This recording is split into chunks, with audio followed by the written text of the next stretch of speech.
Sadly, another child has died in Soweto linked to alleged food poisoning. 2 other children died earlier this week. Now, let's talk about eating food past its expiry date, for example, among others, and how people can really stay away from consuming food that they believe is safe. Sometimes they look at the items that have expired, but there are dangers. But what are they? Mthokozisi Nkosi, the director of ACS Consultants, is a food safety and public health expert. Good afternoon, Mthokozisi. Welcome to today. Sad news indeed, as we say this afternoon, another child dying in Soweto after eating something that was allegedly poisonous. Investigations are still going on. I mean, how do you make sure that an item you're purchasing from a spaza shop, from a shop, from anywhere is actually safe to consume? Thank you for the opportunity to talk about this very important topic under food safety. Yes, so we rely mostly on food manufacturers to label the products properly by doing tests on the food to determine the shelf life of the food. But of course, there are many things that affect the shelf life of food. So it's not a thing of thinking that this is how long the food would last, but it is a very scientific process where the food manufacturer is supposed to determine that in terms of the sensory properties of the food, as well as the microbiological life of the food, what are the things that will affect the shelf life?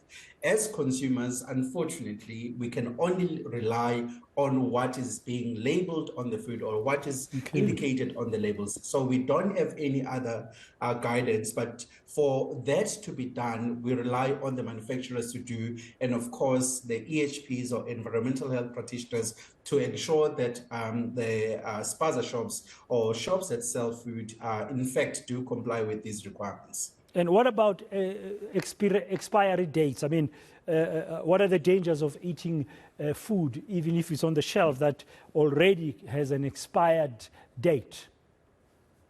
Yes, that's a big problem because you cannot make an assumption that the expiry date is wrong.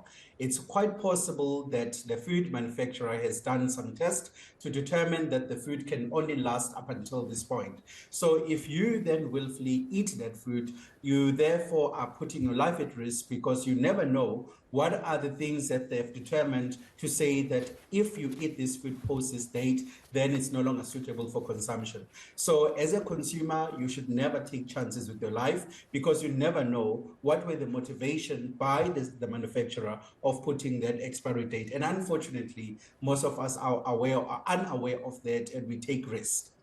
Yeah, we take risks, but sometimes people say they're forced to take the risk because we live in very tough times with the cost of living being so high. There are some shops, I understand, that sell food that has expired, and then they say there's a window after the expiry date that the food is still safe. So may I just ask you then, how long after this stated expiry date on a food item can I still eat that item? You can't assume that.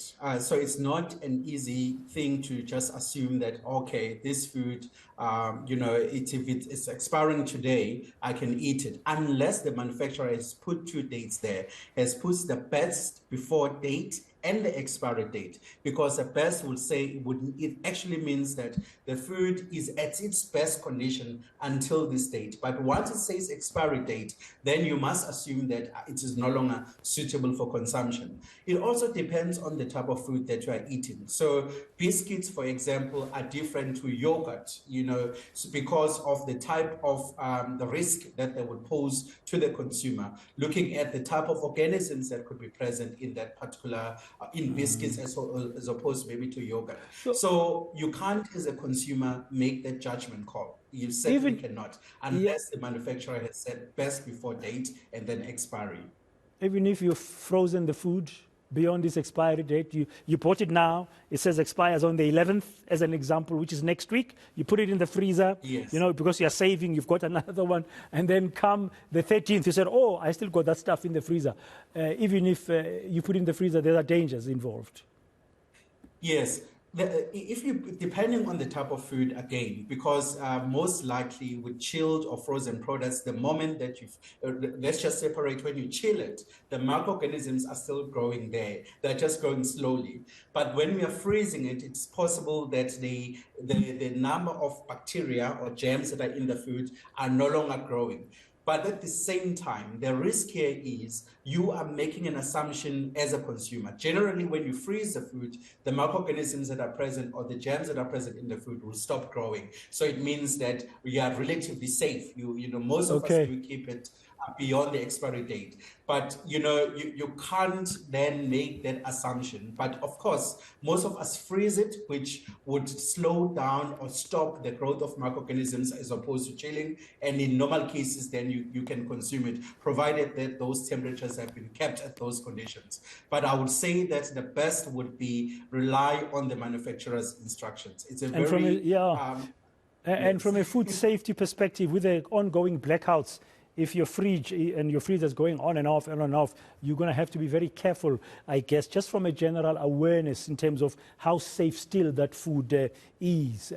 We're not going to talk about it because the investigations are still underway, but I just want to get your sense, because you are a food safety and public health expert. The way we handle food as well it can become a problem. I mean, you can have these dates and the expiry dates, but sometimes food on the way to a supermarket or on the shelf at a supermarket can be contaminated by something undesirable. Indeed. Let's take an example. When you buy milk, for example, the instructions are very clear that you must keep it at refrigerated conditions. You'd find that somebody goes shopping at 9 o'clock in the morning and they only go home at about 5 o'clock in the evening or in the afternoon. And that temperature has already been disturbed because the manufacturer has told you that maintain it at cold temperatures. So by doing so and not maintaining that cold chain, you have compromised that food. So then the shelf life of it will be drastically reduced. That's why we always say that if you're buying temperature-sensitive products, it must be the last thing that you buy before you go home. And in some countries, smarter consumers, most of us can't afford it. They will take cooler boxes with those ice packs to maintain the temperature. But of course, that is not practical for most of us. So what we can do is any chilled product that you need to refrigerate, buy it last right before you go home. And to go to the issue of the biscuits that were consumed, it's interesting that our current labeling regulation actually exempt, if you look at the annexures of the regulation, they don't really have to label biscuits or flour-based confectionaries, and that is something that the Department of Health needs to look at in terms of the new draft regulation that they've submitted comments for, to take that into account. Yeah, we're going to have to see what happens in this case in Soweto, because the third child who's passed on, according to our reports that we're getting in the statements from government, was allegedly eating some chips. But thank you very much, Mthokozisi, for your time and explanations there. Mthokozisi Nkosi, he's a food safety and public health safety expert.